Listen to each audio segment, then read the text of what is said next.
Hi, I'm Max Brantley. It's Friday, December 12th. I'm with the Arkansas Times. Let's talk about news in Arkansas. I had to laugh a little bit last night. You remember the Senate campaign? How can you forget all the TV ads?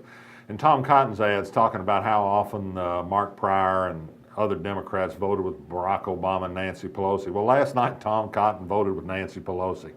This was on the continuing spending bill. It was hotly contested, and Tom Cotton was in a very small group, a rump group of Republicans who didn't vote for the deal that House Republican Speaker John Boehner favored. Tom Cotton wants to get even tougher on immigration. Nancy Pelosi had her own problems, but for one day at least, Tom Cotton, the conservative from Arkansas, and the liberal from San Francisco were on the same side.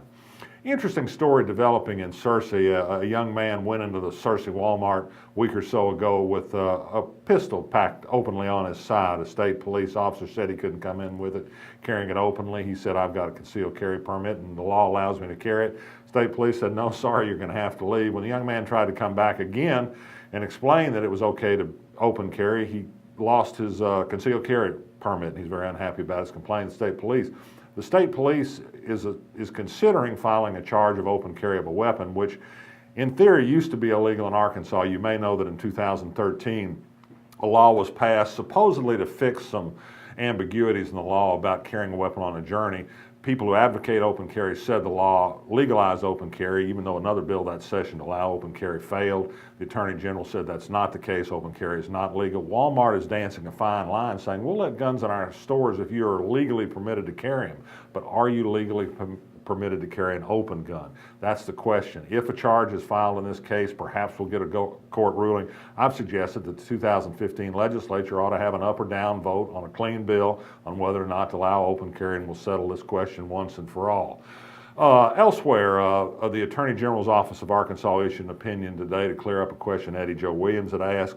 Majority status for the Republican Party in Arkansas officially won't take effect until January. The November 4th election decided that they are the majority party. They swept all 7 constitutional officers. You only need to win 4 to be the majority party. The Republicans will hold that position for the first time. It's very important.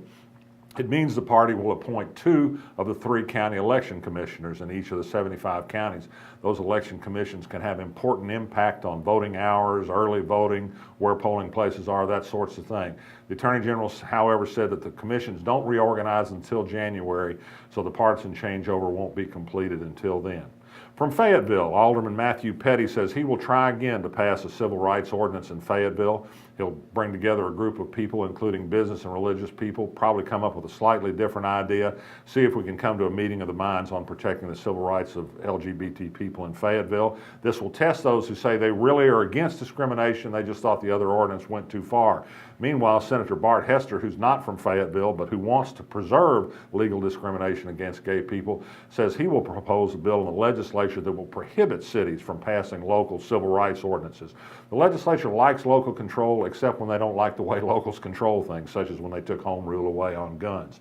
Speaking of guns and their use by police, the 8th Circuit U.S. Court of Appeals yesterday in St. Louis heard the appeal of the city of Little Rock to try and have cases dismissed against 2 Little Rock officers who killed a man who was in his apartment, Eugene Ellison. It was a mishandled police case, if nothing else. They're claiming immunity from lawsuit in this because they were acting as police officers looking out for the welfare and well-being of this man who wound up dead. His well-being wasn't too well protected. The most talked about story of the day this morning, and yesterday for that matter, it's gone viral nationally, is the story of the 11-year-old girl from Bryant who hitched a ride down to a Little Rock donut shop with $10,000 she'd taken out of her grandmother's sock drawer and engaged a yellow cab driver from Little Rock to drive her to Jacksonville, Florida for $2,500. She said she wanted to see a 16-year-old boy she'd met on a summer vacation. Well, parents began looking for their daughter. They found her about 2/3 of the way there in Carrollton, Georgia. She was returned home safely. My question is, would Uber have tried to get $2,500 out of an 11-year-old to drive her to Florida? The yellow cab company said they get these kind of fares all the time. Really? Do you think so? I don't know about that. Finally, Garth Brooks had a sellout concert last night at Verizon's got a couple more coming. Many people have taken note that Jason Rapert, the state senator from Conway, made a big point of going to a press conference and presenting Garth Brooks with an Arkansas traveler certificate.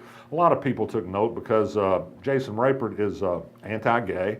He speaks disparagingly of gay people regularly in social media. He's against same-sex marriage. Garth Brooks has supported same-sex marriage. His late sister was a lesbian. He wrote a song that was all about loving all sorts of people. Jason Roberts loves the limelight. Whether he loves all sorts of people is another question. I'm Max Brantley. I'll be back next week.